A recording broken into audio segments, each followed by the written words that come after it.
అత్యంత ఆదరణ పొందుతున్న number 1 premium range beauty products ARM pearl beauty. నమస్తే, నేను Keshav. Welcome to Suman TV. Andhra Pradesh రాజధాని అమరావతి ఇక శరవేగంగా పరుగులు పెట్టబోతోందా?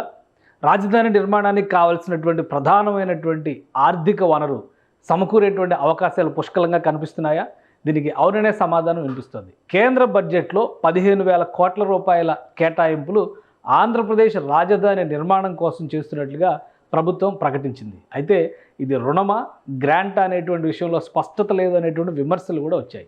ఈ నేపథ్యంలో కేంద్ర ప్రభుత్వం వివిధ ఆర్థిక సంస్థలకి ప్రత్యేకంగా కౌంటర్ గ్యారంటీ ఇవ్వడం ద్వారా ఆంధ్రప్రదేశ్ రాజధాని నిర్మాణానికి కావాల్సిన సహాయ సహకారాలని అందిస్తామని కేంద్ర ఆర్థిక శాఖ మంత్రి నిర్మలా సీతారామన్ వెల్లడించారు. అనుకున్నదే తడవుగా ప్రపంచ బ్యాంకు బృందం ఆంధ్రప్రదేశ్లో పర్యటించడం, ఆంధ్రప్రదేశ్ సీఎం చంద్రబాబు నాయుడుతో భేటీ జరపడం, అలానే రాష్ట్రంలో ముఖ్యంగా రాజధాని పరిసర ప్రాంతాల్లో జరుగుతున్నటువంటి నిర్మాణాలపైన ప్రత్యేకమైన ఫోకస్ పెట్టడం ఇప్పుడు ఆసక్తికరంగా మారింది. కేంద్ర ప్రభుత్వ చొరవతో పూర్తి స్థాయిలో 30,000 కోట్ల రూపాయల రుణాన్ని ఆంధ్రప్రదేశ్ ప్రభుత్వం ప్రపంచ బ్యాంకు నుంచి ఆశిస్తున్నట్టుగా ప్రాథమిక సమాచారం అందుతుంది. దీని ప్రకారం చూస్తే దశల వారీగా ఆంధ్రప్రదేశ్ రాజధాని నిర్మాణంలో ప్రపంచ బ్యాంక్ ఖచ్చితంగా భాగస్వామి అయ్యే అవకాశాలు పుష్కలంగా కనిపిస్తున్నాయి. చంద్రబాబు నాయుడుతో ప్రపంచ బ్యాంకు బృందం భేటీ అనంతర పరిణామాలు ఏ విధంగా ఉన్నాయో ఒకసారి విశ్లేషించేటువంటి ప్రయత్నం చేద్దాం. ఆంధ్రప్రదేశ్లో పారిశ్రామికీకరణను మరింతగా ప్రోత్సహించాలనేటువంటి సంకల్పంతో ఆంధ్రప్రదేశ్ ప్రభుత్వం కొత్త పారిశ్రామిక విధానాన్ని కూడా డిసైడ్ చేసింది. దీనికి సంబంధించినటువంటి విధి విధానాల రూపకల్పన పైన రాష్ట్ర అధికారుల బృందంతో అలానే పరిశ్రమల శాఖ మంత్రితో చంద్రబాబు నాయుడు ప్రత్యేక భేటీ అయ్యారు. గతంలో ఎలా అయితే ఈజ్ ఆఫ్ డూయింగ్ బిజినెస్లో ఆంధ్రప్రదేశ్ నంబర్ 1 పొజిషన్కి వెళ్ళిందో మరొకసారి ఆ తరహాలో సులభతరమైనటువంటి పారిశ్రామిక విధానాన్ని తీసుకురావాలనేటువంటి సూచన చంద్రబాబు నాయుడు చేశారు. అందులో భాగంగానే ఆ తర్వాత జరిగినటువంటి కీలకమైన సమావేశం ప్రపంచ బ్యాంకు బృందంతో జరిగినటువంటి భేటీ. ప్రధానంగా ఆంధ్రప్రదేశ్ రాజధాని అమరావతిని పూర్తి స్థాయిలో అటు పారిశ్రామిక అవసరాలకి, ఇటు కార్పొరేట్ అవసరాలకి, అలానే సామాజిక అంశాలుగా భావించేటువంటి విద్య, వైద్య, అలానే క్రీడా రంగాలకి ఒక హబ్గా మార్చాలనేటువంటి ఆలోచన చంద్రబాబు నాయుడు చేస్తున్నారు. ఈ క్రమంలోనే ప్రపంచ బ్యాంకు బృందంతో ఆయన జరిపినటువంటి భేటీలో ఈ అంశాలన్నీ కూడా చర్చకు వచ్చినట్టుగా సమాచారం ఉంది. 2 రోజులుగా ఆంధ్రప్రదేశ్ అమరావతిలో ప్రపంచ బ్యాంకు ప్రతినిధుల బృందం పర్యటిస్తుంది. ఇది నారాయణ చంద్రబాబు నాయుడుతో సమావేశం అయింది. ప్రపంచంలోని ఉత్తమ ప్రమాణాలు, ఆధునిక టెక్నాలజీని ఉపయోగించుకొని అమరావతి నిర్మాణం చేపడుతున్నట్టుగా ముఖ్యమంత్రి ఈ బృందానికి వివరించారు. అయితే ఈ బృందంలో ఎవరెవరు ఉన్నారు? ఎందుకంటే ముఖ్యమంత్రితో జరిగినటువంటి భేటీలో పాల్గొన్నటువంటి సభ్యులు కూడా చాలా ముఖ్యమైనటువంటి పాత్ర పోషిస్తారు. వీళ్ళు ఇచ్చేటువంటి డేటా కూడా ప్రపంచ బ్యాంక్ తీసుకోబోయేటువంటి నిర్ణయాలకి కీలకమైనటువంటి అంశం అవుతుంది. సో ముఖ్యమంత్రితో పాటు రాష్ట్రానికి సంబంధించి మున్సిపల్ శాఖ మంత్రి నారాయణ, అలానే సిఆర్డీఏ అధికారులు కూడా పాల్గొన్నారు. ఇక ప్రపంచ బ్యాంకు బృందం వైపు నుంచి చూస్తే infrastructure senior specialist Raghu Keshavan, అలానే lead transport specialist Gerald Paul Olivier, senior urban specialist King Yunshan, South Asia urban practice manager Abeda Ali Razak Khalil సీఎంను కలిసిన వారిలో ఉన్నారు. వీరందరితో కూడా జరిగినటువంటి చర్చల సారాంశం ఆంధ్రప్రదేశ్లో కొత్తగా నిర్మిస్తున్నటువంటి రాజధాని నిర్మాణానికి కావాల్సినటువంటి ఆర్థిక వనరులు, అలానే ఫైనాన్షియల్ గ్రోత్ ఇంజిన్గా మారేటువంటి క్రమంలో రీపేమెంట్ కెపాసిటీ ఆంధ్రప్రదేశ్కి ఏ విధంగా ఉండబోతుంది, ఈ అంశాలన్నింటినీ కూడా సమగ్రంగా ముఖ్యమంత్రి చంద్రబాబు నాయుడు వివరించినట్టుగా తెలుస్తోంది. అలానే 30,000 కోట్ల రూపాయలు, 30,000 నుంచి 40,000 కోట్ల రూపాయలు అమరావతి నిర్మాణానికి మొదటి దశ నిర్మాణాలు పూర్తి చేయడానికి అవసరమయ్యేటువంటి అవకాశం ఉంది. ఈ క్రమంలోనే దశల వారీగా పనులు జరిగేటువంటి అంశాలను దృష్టిలో పెట్టుకొని ప్రపంచ బ్యాంకు సహకారం అందించాలనేటువంటి విజ్ఞప్తిని ఆంధ్రప్రదేశ్ ప్రభుత్వ పెద్దగా ముఖ్యమంత్రి చంద్రబాబు నాయుడు చేశారు. అయితే గతంలో కూడా ఆంధ్రప్రదేశ్లో రాజధాని నిర్మాణానికి సంబంధించి ప్రపంచ బ్యాంకు రుణం వైపు రాష్ట్ర ప్రభుత్వం మొగ్గు చూపింది. ఆ సమయంలో జరిగినటువంటి ప్రతిపాదనలు ఏంటి, అలానే ఫైనల్ రిపోర్ట్ ఏ విధంగా ఇచ్చారు, ఈ అంశాలు కూడా ఒకసారి మనం పరిశీలించేటువంటి ప్రయత్నం చేద్దాం. ఎందుకంటే అమరావతి నగరం పైన ఒక వైట్ పేపర్ని రాష్ట్ర ప్రభుత్వం రిలీజ్ చేసింది. అందులో ప్రపంచ బ్యాంకు రుణానికి సంబంధించినటువంటి అంశాలను కూడా పొందుపరిచింది. అందులో ఏం రాశారు, ఏ దశలో ఆగిపోయిందో ఒకసారి పరిశీలిద్దాం.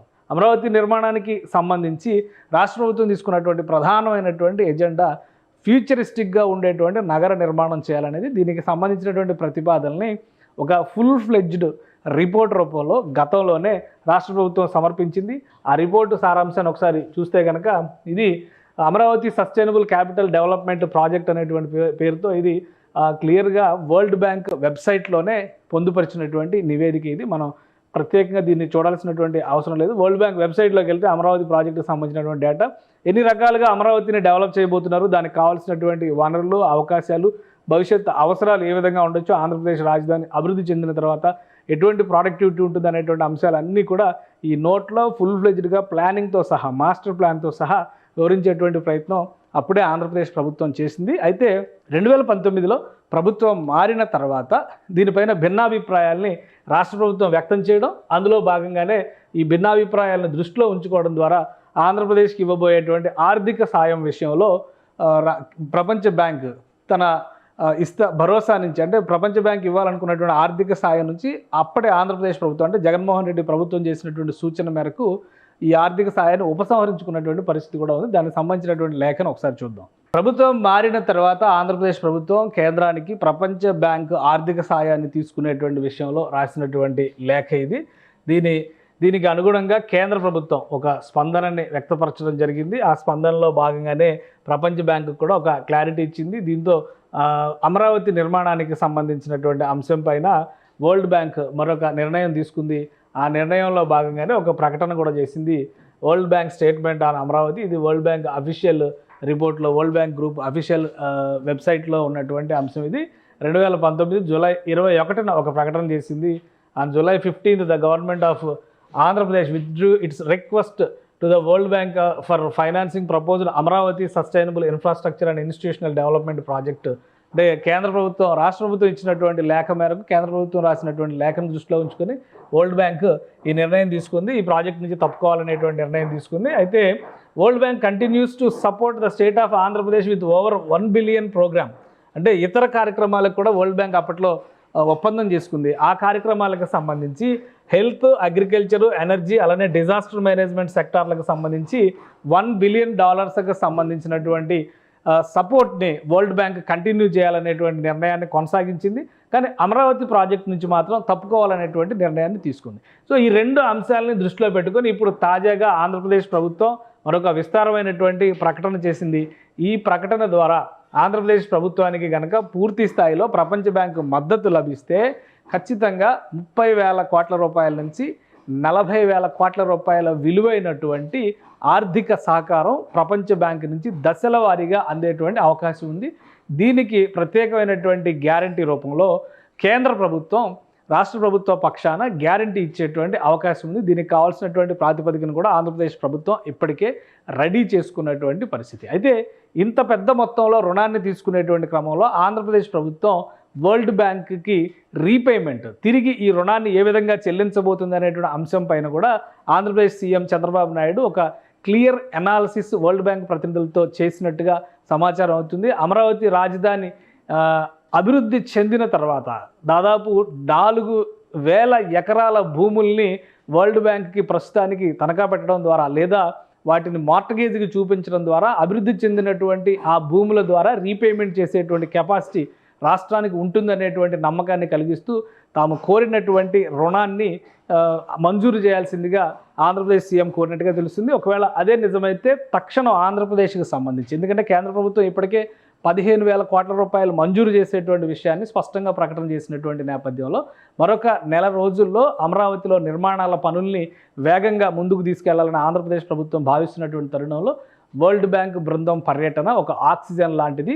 ఇప్పటివరకు గత ప్రభుత్వం, అంటే గత 5 ఏళ్లలో తీసుకున్నటువంటి నిర్ణయాల వలన అమరావతి రాజధానిగా అమరావతికి మరణ శాసనం వేసినటువంటి సందర్భాన్ని చూశారు. ఇప్పుడు ఆయువు పోసుకుంటున్నటువంటి స్థితి కనిపిస్తోంది. కాబట్టి ప్రపంచ బ్యాంకు రుణం కనుక క్లియరెన్స్ వస్తే ఏపీ రాజధాని నిర్మాణం కూడా శరవేగంగా సాగుతుందనేటువంటి విశ్వాసం ఆంధ్రప్రదేశ్ ప్రభుత్వంలోని పెద్దలే వ్యక్తపరుస్తున్నటువంటి పరిస్థితి ఉంది. సో ప్రపంచ బ్యాంకు రుణం క్లియర్ అయ్యేలోగా గతంలో పెండింగ్లో ఉన్నటువంటి ప్రాజెక్టుల్ని ముందుకు తీసుకెళ్లడం, అలానే నిర్మాణానికి అనువైనటువంటి వాతావరణాన్ని రాజధాని ప్రాంతంలో సృష్టించే దిశగా సిఆర్డీఏ చర్యలు తీసుకోవాలని ఇప్పటికే రాష్ట్ర ప్రభుత్వం ఆదేశించినట్టుగా కూడా సమాచారం అందుతోంది. సుమన్ టీవీలో మీ పర్సనల్ అండ్ బిజినెస్ ప్రమోషన్స్ కోసం కింది నెంబర్కి కాంటాక్ట్ చేయండి.